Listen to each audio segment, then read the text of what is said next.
এইটো হৈছে জলফাই এয়া জলফাই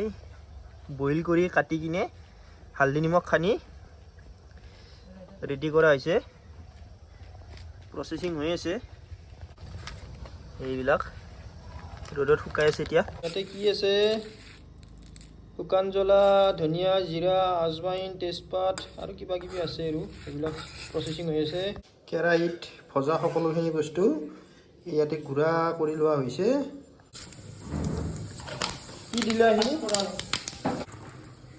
ইয়াৰ ৰ'দত শুকোৱা দিনত শুকোৱা এইখিনি এতিয়া ফ্ৰাই কৰা হ'ব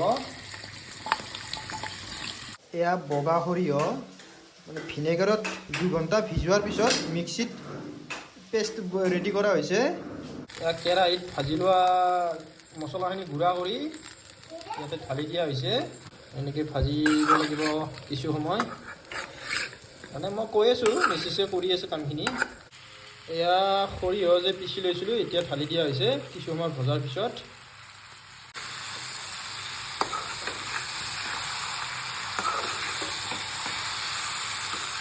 এয়া কালাৰ আহিবৰ কাৰণে ৰেড চিলি দিছে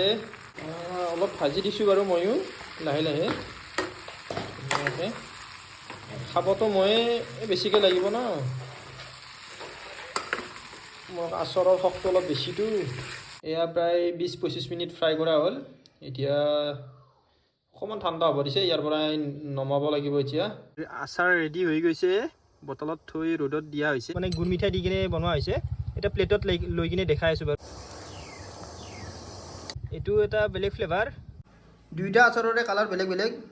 এইটো কালাৰ অলপ বেলেগ এইটোৰো বেলেগ তো এইটো হৈছে গুড় দি কিনে বনোৱা হৈছে অলপ মিঠা মিঠা এইটো নৰ্মেল জলফাই যেনেকুৱা ফ্লেভাৰ এইটো এতিয়া মই খাই কিনে দেখাই আছোঁ বাৰু খুব ধুনীয়া এইখিনি ময়ে বেছি খাম আধাতকৈ বেছি এইটো এটা